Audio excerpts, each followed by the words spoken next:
Hello tout le monde, j'espère que vous allez bien. On se retrouve aujourd'hui pour une nouvelle vidéo. Il s'agit de la recette de la panna cotta. Vous verrez, c'est une recette très simple et rapide à réaliser.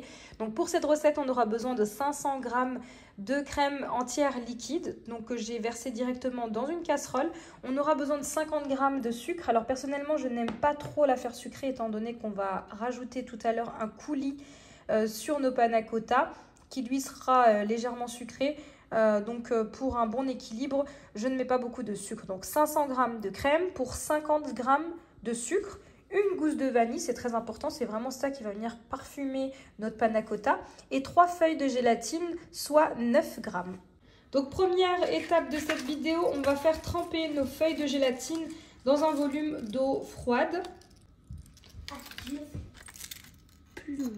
Voilà, je suis aidée par mon commis, mon fils Mohamed. Ensuite ici, je viens faire chauffer sur un feu moyen ma crème. Je rajoute immédiatement le sucre et je vais fendre ma vanille en deux. Voilà, je mélange le tout. Et là, donc, je laisse tranquillement ma crème chauffer. Voilà, lorsque vous apercevez des petites ébullitions, vous stoppez tout de suite le feu. Et donc là, hors du feu, on va laisser notre vanille s'infuser dans la crème pendant approximativement 5 minutes. Et ensuite, on rajoutera donc notre gélatine essorée. Et il ne nous restera plus qu'à verser donc notre panna cotta dans des verrines. À présent, je vais retirer ma gousse de vanille. Donc attention, vous laissez infuser quelques minutes.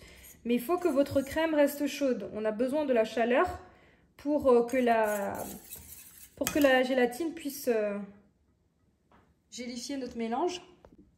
À présent, je récupère donc la gélatine. On essore entre les mains. Et ensuite, on la met directement dans la crème. Et on mélange jusqu'à la faire fondre complètement dans notre mélange. Et ensuite, vous pouvez verser ça directement dans vos verrines de la taille que vous souhaitez. Alors moi, je vais en faire des mignardises. Donc forcément, ce sera des toutes petites verrines. Alors ici, pour plus de facilité, je vais verser ma panna cotta dans un pichet. Alors attention, les grains de vanille ont tendance à redescendre. Donc avant de verser, il faudra toujours bien mélanger pour éviter d'avoir vos grains de vanille qui restent tout en bas.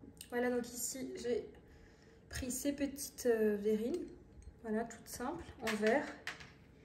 Et donc je vais verser mon mélange à panna cotta, tout en veillant à ne pas remplir jusqu'en haut, étant donné qu'on va laisser de la place pour notre coulis de fruits. Alors on pourra choisir le fruit qu'on souhaite, hein. On peut faire des panna cotta à la mangue, à la fraise, framboise, ce que vous souhaitez, ce que vous aimez.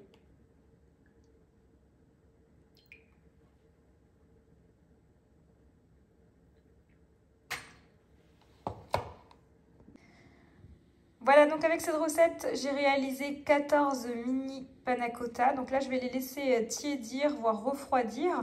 Ensuite, je vais les couvrir de papier film et les placer au réfrigérateur pendant toute une nuit avant de mettre en surface donc notre coulis au choix. Donc attention, on ne pourra pas mettre le coulis immédiatement. Voilà, ici pour la suite, une fois que vous avez laissé reposer vos panna cotta, donc 24 heures au réfrigérateur, donc elles ont complètement figé comme vous pouvez le voir, on va préparer un coulis de fruits donc à mettre à la surface de notre panna cotta. Donc ici j'ai de la purée de fraises, on aurait pu mettre de la purée de framboise, que vous souhaitez, ce que vous aimez. Donc ici c'est composé uniquement à 90% de fruits et 10% de sucre de canne. Simplement ici, je vais rajouter un petit peu de sucre. Donc ici, j'ai 20 centilitres de purée de fraises avec 15 g de sucre. Et je vais mélanger le tout. Sachez que vous pouvez réaliser vous-même vos purées de fruits. Donc ici, maintenant, ce n'est pas la saison des fraises. Et moi, j'aime beaucoup la panna cotta à la fraise. Mais sachez que vous pouvez prendre des fraises Et donc les mixer avec du sucre, en les faisant d'abord passer à la casserole.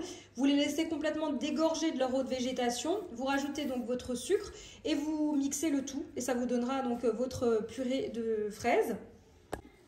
Donc quand vous obtenez votre purée de fraises, il faudra la passer au tamis pour éviter d'avoir les grains. Donc c'est ça qui est bien avec les purées de fraises toutes prêtes. Vous pouvez même acheter des coulis de fruits tout prêts également, si comme moi vous ne souhaitez pas le faire.